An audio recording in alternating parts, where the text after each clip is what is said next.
Good morning everybody. I am Dr. Nitin Joshi, Professor in Neurology with teaching experience of 25 years, working as consultant neurosurgeon in Panvel for more than 30 years. Today we will discuss the topic Anderson-Haines dismembered pyroplasty. Prior to subjecting the patient to surgery, pathology of Pew junction obstruction must be confirmed on diuretic DTPS scan. Though one is planning Anderson-Haines dismembered pyroplasty, one has to be ready for SOS ureterocalicostomy or flap procedure if required. RGP is performed on the day of surgery itself. After suitable anesthesia, that is general anesthesia with epidural, for performing RGP as well as for easy and early identification of ureter in retroperitoneum, 6 French open-ended ureteric catheter is inserted in lithotomy position. Once the ureteric orifice on side of pathology is identified, it is negotiated with 6 French open-ended ureteric catheter and 1:1 diluted Conray is injected to delineate entire ureter, pelvis and calyceal system. This is to delineate anatomical evidence of obstruction. That is, evidence of dilated pelvis, calyceal system, narrowing of Puget with normal calibered rest of the ureter is usual finding in pathology of pelvic-ureteric junction obstruction. RGP is also useful to rule out any additional stricture below Puget in rest of ureter and also to find exact length of stricture at level of Puget, which dictates the type of repair to be performed. After RGP, over glide wire 6 French open-ended ureteric catheter is inserted up over glide wire for easy and early identification of ureter in retroperitoneum. After insertion of 6 French open-ended ureteric catheter, 14 French Foley's catheter is inserted under strict aseptic precaution to monitor urine output and prevent distension of urinary bladder intraoperatively. Depending upon 11th rib bed or 12th rib bed, the incision is marked in supine position. For flank incision, typical kidney position is given. That is, patient is turned full to lateral position. Patient lies on his sound side while the pathological side of patient is facing upwards. The lower leg is, that is the leg next to table, is flexed at hip and knee and the upper leg is kept straight. The pillow is kept between two legs and to stabilize the patient, broad sticking plaster are applied at level of greater trochanter and shoulder after protecting the bony prominences by Gamgee pads. The other bony prominences and axilla are also protected by Gamgee pads. Patient is brought close to edge of table and positioned such that 12th rib lies on kidney bridge. The kidney bridge is elevated to increase the space between costal cartilage and iliac crest and put skin and muscles of anterior abdominal wall on stretch. For better exposure, one can give forward or backward tilt. After giving proper position, parts prepared, painted and draped. The suction, cautery and mops are kept ready. With 20 number blade, incision is taken from tip of 11th rib or 12th rib and is extended for 4 to 5 cm backwards or posteriorly. The incision can be extended more if required.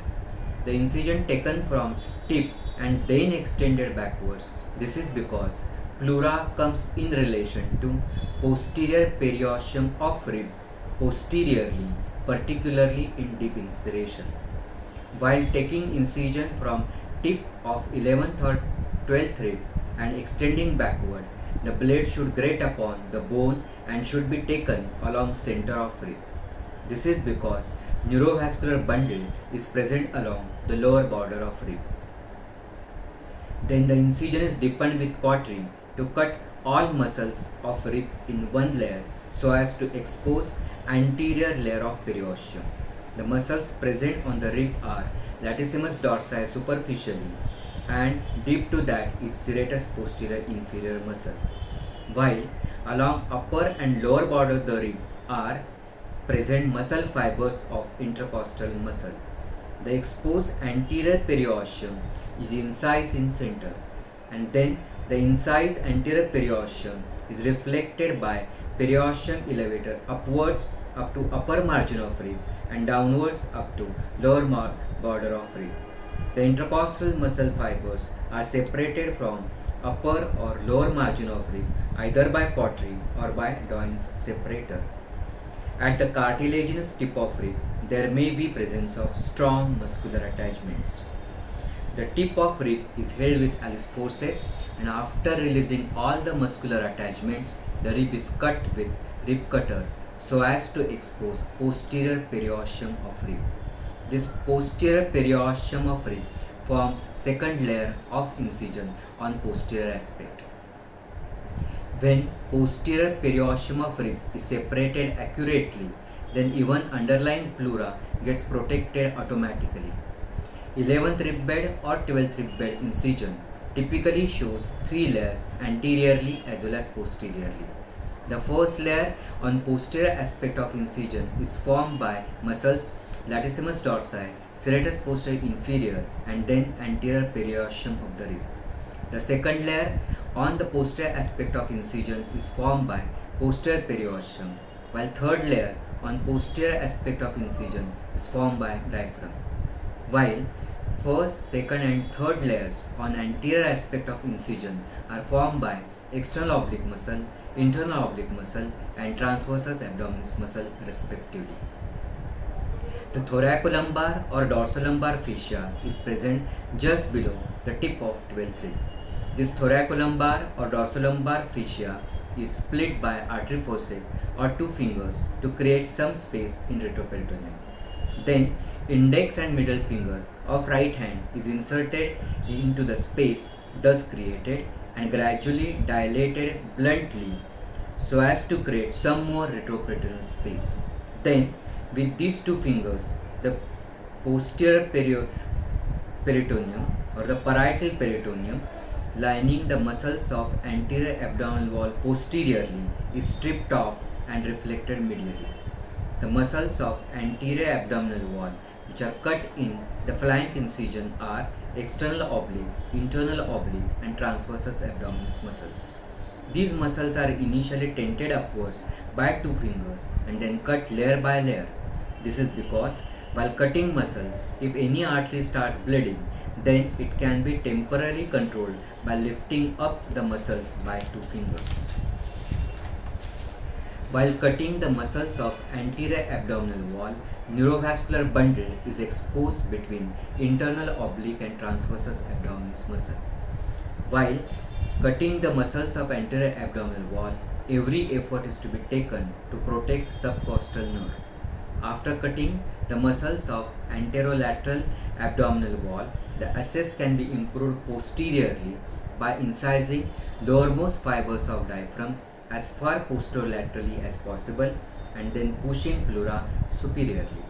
Now is the step of development of retroperitoneal space posteriorly so as to reflect Girota's fascia and its contents from posterior abdominal wall. To develop this retroperitoneal space posteriorly, 2 to 3 wet mops are inserted one after another in whatever retroperitoneal space is available.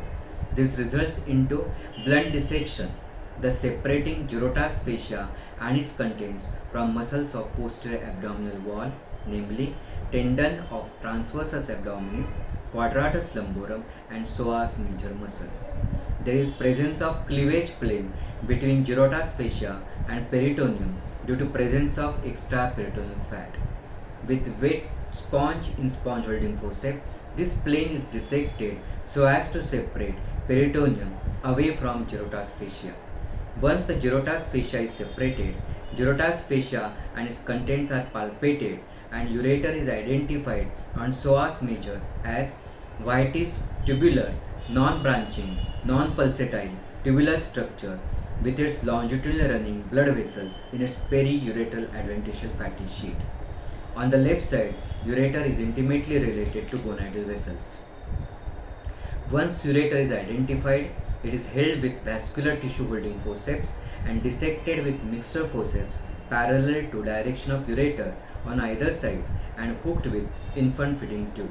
It is essential to prevent tension on anastomosis, and for this adequate mobilization of ureter and complete mobilization of kidney is essential. During mobilization of ureter, preservation of adequate amount of periuretic adventitial fatty sheath is essential. For this, hook ureter is retracted laterally by operating surgeon, while with padded Dewar retractor, peritoneum is retracted medially by assistant surgeon. The holding bands passing from peritoneum to ureter is cut with blunt tip scissors. During mobilization of ureter, one can skeletonize peritoneum, but one should not skeletonize ureter. In order to prevent tension on anastomosis, and hence wrist stricture, in addition to adequate ureteral mobilization, one even can perform renal descensus with inferior nephropexy. For the same, that is renal descensus with inferior nephropexy, complete mobilization of kidney is important. Now the step of complete kidney mobilization. Kidney is completely covered by white fibrous capsule. Outside renal capsule is perinephric fat. This perinephric fat is maximum along lateral and medial borders of the kidney. Outside perinephric fat is fibrous renal capsule called Girota's fascia. Anterior layer of Girota's fascia is called as fascia of Told, while posterior layer of Girota's fascia is called as fascia of Zucker-Cantlett. There are multiple thick trabeculae extending from anterior and posterior layer of Girota's fascia through perinephric fat to renal capsule. Comparatively, stronger bands are present at lower pole of kidney. Opening the Girota's fascia longitudinally is the first step of mobilization of kidney. With long pointed artery forceps, anterior or posterior layer of Girota's fascia is split so that through this gap created, two fingers of operating surgeon can be inserted.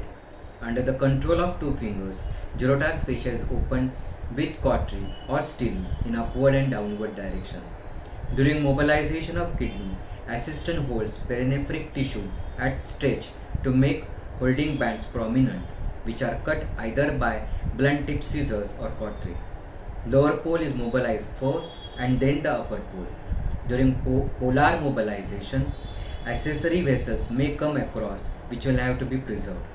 In case of Pew junction obstruction, in approximately 35% of cases, there is presence of lower polar accessory vessel crossing pelvic junction anteriorly. During mobilization of upper pole, traction is given to the mobilized lower pole to make attachments of upper pole prominent. Upper pole is attached to undersurface of diaphragm by strong fibrous attachments. These strong fibrous attachments are identified, isolated, ligated and cut to mobilize upper pole of kidney completely and away from ipsilateral adrenal gland. For performing renal descensus with inferior nephropexy, ideally proper skeletonization of renal pedicle is essential. However, precaution is to be taken not to disturb blood supply to PUJ and upper ureter. By keeping constant pressure on mobilized upper pole, kidney is displaced downwards and medially, and then lower pole of kidney is fixed to muscles of posterior abdominal wall in right iliac fossa by 3 to 4 interrupted stitches by either 10 Vicryl or 20 Vicryl or 20 chromic catgut on round body. This significant downward displacement of kidney results into significant redundancy of ureter. The redundant ureter is isolated and mobilized by pushing periureteric adventitial fatty sheet towards ureter to gain additional length of 8 to 10 cm, thus preventing any tension on anastomosis. Note, renal descensus with inferior nephropexy is not required in every patient. During mobilization of ureter, one has to proceed from proximal ureter to pelvic junction and then renal pelvis. Renal pelvis may be baggy and redundant or non-baggy, non-redundant. During pyroplasty, proper delineation of lower pole of kidney, renal pelvis, PUJ and proximal ureter is crucial. Due to PU junction obstruction, distended pelvis appears bluish in color. In long-standing PU junction obstruction, there may be development of false capsule outside renal pelvis. Also, in long-standing PU junction obstruction, due to obstruction, there may be repeated attacks of pyelonephritis causing adhesions. Thus, overlying perinephric fat may be adherent to even this false capsule. Proper plane of dissection is below this false capsule. Stay sutures are taken on this false capsule. Incision is made on this false capsule. Through the gap thus created, blunt tip stiles are passed to create a plane, and the plane of dissection is close to the pelvic wall. Due to dissection in this proper plane, all hilar vessels are displayed away from the pelvic wall.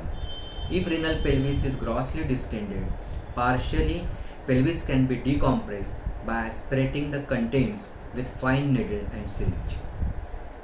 Renal pelvis, PUJ and proximal ureter are properly delineated by taking 3 stay sutures, 2 on renal pelvis and 1 on proximal ureter with 30 chromic catgut on round body. Of the 3 stay sutures, 2 stay sutures are taken on renal pelvis.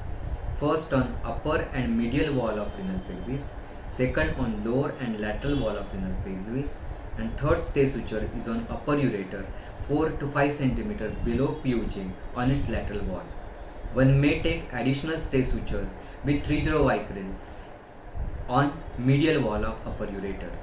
The stay sutures on ureter are for determination of medial and lateral walls of the ureter, thus preventing twisting or torsion of ureter during anastomosis. Stay sutures on renal pelvis and ureter are taken in such fashion that these stay sutures will all remain with renal pelvis and ureter even after excision of redundant or non-redundant renal pelvis, PUJ and adynamic proximal ureter, thus helping these stay sutures help in handling all these structures without causing trauma and hence preventing post-operative edema. Since upper ureter receives its blood supply from medial aspect, during excision of upper ureter, ureter is incised from lateral aspect of hooked ureter in slanting or oblique fashion, thereby excising more of lateral wall of ureter and preserving more of medial wall of upper ureter. This excess excision of lateral aspect of upper ureter acts like spatulation of ureter along lateral wall. Ideally, after excising upper adynamic ureter, cut end of the upper ureter is spatulated along its lateral wall for 1 to 1.5 cm. In spite of incising upper ureter in slanting or oblique fashion along its lateral wall, if there is inadequate spatulation, one can insert well lubricated infant feeding tube into open ureter, and then with pot scissor one can perform adequate lubrication. In presence of redundant pelvis, one requires reduction pyroplasty. Redundant pelvis is also excised obliquely, thereby excising more of lateral aspect of pelvis and preserving more of medial aspect of pelvis. Stay sutures are kept with renal pelvis, which will help in handling the pelvis. Preserved more of medial aspect of renal pelvis is used for reconstruction of renal pelvis. During excision of redundant pelvis, principle is to excise too little than too much. After opening renal pelvis, wash is given to wash out pus, debris, stone, blood clots if present. Upper medial aspect of open redundant pelvis is closed by 30 vicryl or 3040 vicryl continuous interlocking sutures to reconstruct new funnel-shaped pelvis with dependent PUJ. Now anastomosis between renal pelvis and ureter. For this, with 40 vicryl, first stitch is taken outside in on the posterior wall of medial aspect of renal pelvis to inside out on corresponding posterior wall of medial aspect of upper ureter so that knot will be outside. Hold this suture as stay suture. Now outside in of the lateral aspect of spatulated wall of ureter into inside out of corresponding lateral aspect of posterior wall of renal pelvis. Again hold this suture as stay suture, but this can be continued as continuous interlocking suture so as to prevent pursing effect. While taking stitches, distance between the two stitches must be 2 mm, and while taking sutures, more tissue is to be taken from pelvic wall while less tissue is to be taken from ureteral wall for proper splaying of the tissues. After completion of anastomosis of posterior wall, pass glide wire over which open or close-ended 6 French DJ is inserted. To confirm that DJ has entered into the bladder can be made full with saline with betadine. Once DJ reaches bladder, one can notice efflux of betadine stained saline in the region of renal pelvis. Now, anastomosis of anterior wall is also completed in similar fashion so as to achieve end-to-end mucosa to mucosa watertight tension-free anastomosis. Before completion of anastomosis, wash is given to wash out any blood clot. For additional blood supply, one can perform fat wrap, that is, viable perinephric fat from Gerota's fascia is mobilized, which is sutured with interrupted absorbable suture material to upper ureter. Note that excision of renal pelvis, whether baggy or non-baggy, should be smooth and in one single cut. Irregular rack cut should be avoided. So in case of non-baggy renal pelvis, anterior and posterior walls of the renal pelvis can be pressed and cut together smoothly. However, in case of baggy redundant pelvis, if both anterior and posterior walls are cut together, there is always a risk of cutting posterior wall in excess, and then accidentally incision may enter into dilated calyx. So as to avoid this complication, in case of redundant baggy pelvis, anterior wall is first incised between two stay sutures and then posterior wall is incised under vision. When pelvis is non-baggy, non-redundant, then reduction pyeloplasty is not required. Then after excision of PUJ and upper adynamic ureter is spatulated along its lateral wall, and then upper medial pelvic wall is anastomosed with corresponding medial wall of upper ureter, while spatulated apex of lateral aspect of ureter is anastomosed by outside in to inside out of corresponding lower lateral aspect of renal pelvis. After anastomosis and completion of the reconstruction, hemostasis is confirmed, tube drain is inserted, kidney bridge is lowered, and wound is closed in layers after infiltrating local anesthesia in wound for additional pain relief. Anderson-Heinz dismembered pyeloplasty is most commonly performed procedure and it is time tested. It disconnects and excises pathological PUJ, upper adynamic ureter, takes care of redundant baggy renal pelvis, can tackle even lower polar accessory vessel crossing anterior to the PUJ. This is possible because one can perform anastomosis anterior to vessel, and also the procedure restores the funnel shaped pelvis with dependent PUJ. Thank you very much.